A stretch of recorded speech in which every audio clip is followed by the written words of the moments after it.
আসসালামু আলাইকুম, welcome to another video. আমি রাকিবুল ইসলাম আবারও আপনাদের সামনে চলে এলাম।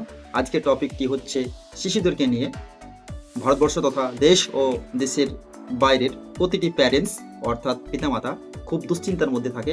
আমার শিশুর বয়স 5 বছর, আমার বাচ্চার বয়স 6 বছর। আমি বাচ্চাকে কোন স্কুলে, কোথায়, কিভাবে ভর্তির জন্য ব্যবস্থা করব, এই নিয়ে ফ্রেন্ড তথা বন্ধু বান্ধবদের মধ্যে আমরা কথা বলে থাকি। তবে আমার ভিডিওটি দেখলেই আপনার এই মন্তব্যগুলো ক্লিয়ার হয়ে যাবে বা আপনার এই দুশ্চিন্তাগুলো দূর হয়ে যাবে। আর বাচ্চা যে কোনো স্কুলে আপনি অ্যাডমিশন করাতে পারেন, তাতে কোনো সন্দেহ নেই। যে কোনো স্কুলে করাতে পারেন। অনেকেই বলে থাকে যে না, আমার বাচ্চাকে সেই স্কুলে ভর্তি করলাম, নামি দামি স্কুল, আমার বাচ্চাকে সেই স্কুলে ভর্তি করলাম, 30,000 টাকা অ্যাডমিশন ফিজ, আমার বাচ্চাকে সেই স্কুলে অ্যাডমিশন করালাম, 40,000 টাকা ফিজ, পড়াশোনা খুব ভালো হয়। সে ঠিক আছে, আপনার টাকা পয়সা রয়েছে, আপনি বিভিন্ন জায়গায় বিভিন্ন স্কুলে অ্যাডমিশন করাবেন, সেটা ঠিক রয়েছে। কিন্তু আদর্শ বাচ্চা তৈরি করার জন্য কতগুলো শর্ত রয়েছে। সেই শর্তগুলোর প্রতি আপনাকে নিষ্ঠার সাথে দিন যাপন করতে হবে। তাহলে বাচ্চাকে কিভাবে আপনি তৈরি করবেন? আপনি যে কোনো স্কুলেই ভর্তি করুন না কেন, স্কুলের সাথে বাচ্চার কোনো সম্পর্ক নেই। কেননা স্কুলের সাথে বাচ্চার কোনো সম্পর্ক নেই, বাচ্চার সাথে সম্পর্ক রয়েছে পিতামাতার, প্যারেন্টসের। আপনি যদি সঠিকভাবে সেই বাচ্চাকে দেখাশোনা করেন, দেখভাল করেন, তাহলে কিন্তু আপনার বাচ্চা ধীরে ধীরে জ্ঞান অর্জন করে ভালো একটা জায়গায় পৌঁছে যাবে। তো সেই জায়গাটা কিভাবে আপনি তৈরি করবেন? প্রতিদিন স্কুলের সাথে আপনি খোঁজ খবর রাখবেন, পাশাপাশি আপনার বাচ্চার হোমওয়ার্কগুলো কি দেওয়া হয়েছে সেই বিষয়গুলো আপনি দেখবেন। দেখার পরে আপনি তার পাশে 30 মিনিট সময় অপচয় করুন, তাকে সহায়তা করুন এবং তাকে ইতিবাচক কথাগুলো বলুন, তার আত্মবিশ্বাস বাড়ার চেষ্টা করুন। আমরা পিতামাতা হয়েছি বা প্যারেন্টস হয়েছি, কিন্তু শিশুদের ইতিবাচক দিকের কথাগুলো বলি না, তার সামনে নেতিবাচক কথা বলে থাকি, ভুলভাল কথা বলে থাকি। সেই কথাগুলো শিশুরা আকৃষ্ট করে তাদের জীবনের যে চলার গতি, সেটা কিন্তু অনেকটাই দুর্বল হয়ে যায়, কমে যায়। তো সেই সব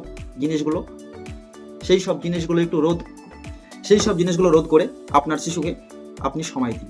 পাশাপাশি আপনি আপনার বাচ্চাকে নিয়ে প্রতিদিন, যেহেতু পড়াশোনার ব্যাপারে অনেক কিছু বলছেন, নেতিবাচক কথা একেবারে ছেড়ে দিন, ইতিবাচক কথা বলুন। বাচ্চারা ধীরে ধীরে শিখবে, দুশ্চিন্তার কোনো কারণ নেই।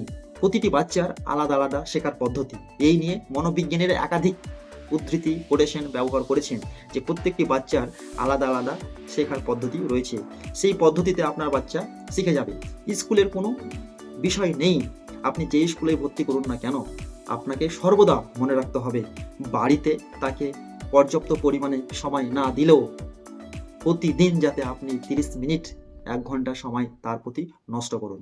পাশাপাশি বাচ্চার যে পড়াশোনার জায়গাটা, সেটা শান্ত, আলোড়িত, ঝকমকে হবে, যাতে বাচ্চা রীতিমতন সেই জায়গায় পড়তে বসতে আকৃষ্ট হয়।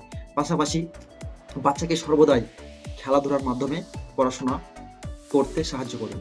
তার কারণ বাচ্চা কি চাইছে সেই বিষয়টি প্রতি নজর দিয়ে তাকে সেই জায়গাটি নিয়ে যান এবং বাচ্চাকে পড়াশোনার দিকগুলি তুলে ধরুন। একটি শান্ত জায়গা তৈরি করুন। বাচ্চার দুর্বলতার দিকগুলি আপনি রাইট করে রাখুন, বাচ্চার দুর্বলতার জায়গাগুলি আপনি লিখে রাখুন এবং সেই দুর্বলতার কারণগুলো আপনি তাকে বলুন, কিভাবে সমস্যার সমাধান করা যায় সেই বিষয়গুলো আপনি বলুন। তাহলে আপনার বাচ্চা ধীরে ধীরে এগিয়ে যাবে। পাশাপাশি আমরা বাচ্চাদেরকে আনন্দের সাথে, বাচ্চাদেরকে প্রিয় ভেবে আমরা মোবাইল ফোন, ল্যাপটপ, কম্পিউটার সমস্ত কিছু তাকে আমরা প্রোভাইড করি, তাকে দেখার জন্য সাহায্য করি। হ্যাঁ, অবশ্যই আপনি আপনার বাচ্চাকে মোবাইল ফোন, কম্পিউটার, ল্যাপটপ যা দেবেন সেটা আপনার বিষয়, কিন্তু আপনার বিষয়কে সেই কম্পিউটারের মাধ্যমে, সেই মোবাইলের মাধ্যমে যাতে শিক্ষামূলক কিছু জ্ঞান অর্জন করতে পারে সেই বিষয়গুলো আপনার বাচ্চাকে দিন। পাশাপাশি আপনি সৃজনশীলতার কথা বলুন।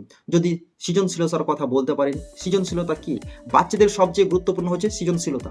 আর এই সৃজনশীলতা স্কুল, বাড়ি, রাস্তা বিভিন্ন জায়গাতেই তৈরি হয়। সৃজনশীলতা মানে হচ্ছে আপনার বাচ্চার আগ্রহ কিসের প্রতি বেশি, সেই জায়গাটি বেশি করে আপনি লক্ষ্য করুন। এবং আপনার বাচ্চার যদি গানের প্রতি আগ্রহ বেশি হয়, তাহলে গান তাকে গাইতে বলুন। যদি গজালের প্রতি আগ্রহ বেশি হয়, তাহলে গজাল তাকে গাইতে বলুন।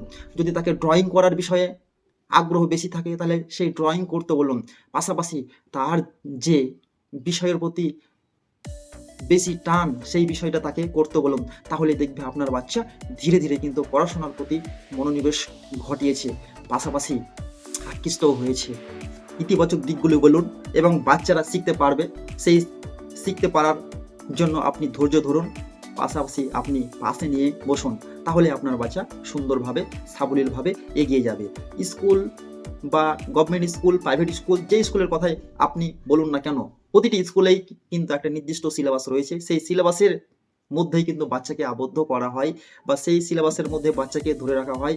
বাচ্চাদের জন্য কোনো স্কুল বা কোনো ভালো স্কুল লাগে না। আপনি যদি সতর্কভাবে, আপনি যদি সচেতনভাবে আপনার ছেলেকে বা আপনার মেয়েকে চান, তাহলে আপনি মানুষ করতে পারবেন। শুধু স্কুলের প্রতি নজর দিয়ে আপনার বাচ্চা মানুষ হতে পারে না। তার জন্য সতর্কমূলক কিছু ব্যবহার করুন। পাশাপাশি মনে রাখবেন যে প্রতিটি সমাজেই কিছু না কিছু মানুষ রয়েছে। হ্যাঁ, আপনার বাড়ির আশেপাশে হয়তো কিছু সফল ব্যক্তি রয়েছে। সেই সফল ব্যক্তিদের কথা তাদের সামনে তুলে ধরুন।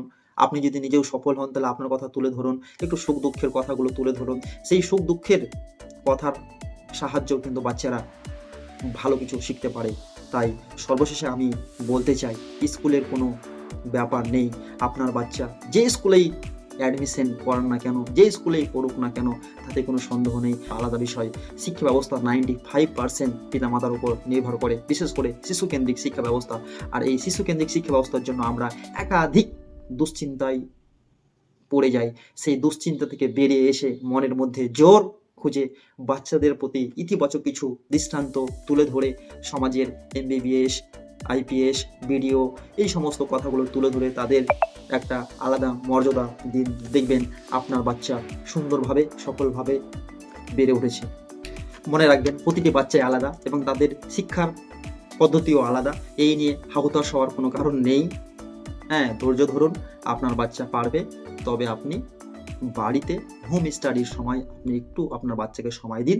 আপনার বাচ্চা জ্ঞান ও গরিমায় দেশ ও দশের যোদ্ধা হয়ে একদিন প্রতিষ্ঠিত হবে, এই আশা।